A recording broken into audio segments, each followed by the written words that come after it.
Hello বন্ধু, সবাইকে good morning. নতুন বছরের শুভেচ্ছা ভালোবাসা রইল। সকাল সকাল বেরিয়ে পড়লাম ইকো পার্কের উদ্দেশ্যে। এই যে আমাদের প্রথমে টিকিট কাটা হয়ে গেছে, এবার আমরা পার্কের ভিতরে প্রবেশ করব। তাই আমরা লাইন দিয়েছি সবাই মিলে। এবার আমরা ঢুকে গেছি ভিতরে। আমরা হাঁটতে হাঁটতে প্রায় ঝিলের সামনে চলে এসেছি। এই দেখো এখানে কত কিছু দেখা যাচ্ছে, যে স্টিমার চলছে। এটা হয়তো বড় নদীতে দেখতে পাই না আমরা। এই যে এখানে একটা টয় ট্রেন দাঁড়িয়ে আছে, আমরা খানিকটা ছবি তুললাম, সবাই দেখছে। আমরা সামনের দিকে হাঁটতে আছি। এই পার্কটি এত বড় যে আমরা শেষ করতেই পারবো না।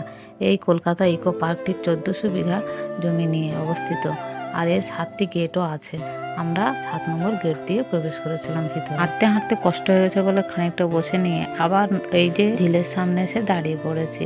এখানে এই যে ভেসালের মতন দেখতে পাচ্ছ দোতলা, বেশ সুন্দর লাগছিল দেখতে। আবার টয় ট্রেনটাও চলছে। হাঁটতে হাঁটতে খানিকটা বসে নিলাম।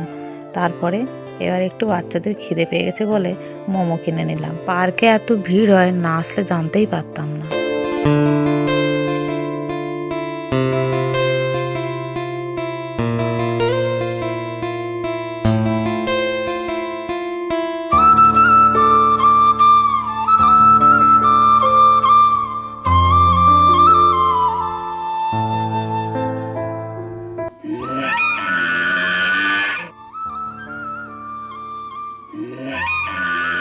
আমার দুটো মেয়ে আইসক্রিম খুব পছন্দ করে। আইসক্রিম খেতে খেতে সামনের দিকে আমরা এগিয়ে চললাম। পার্কে কত লোকজনের ভিড়, যত বিকেল হচ্ছে আরো জনসংখ্যা বাড়ছে।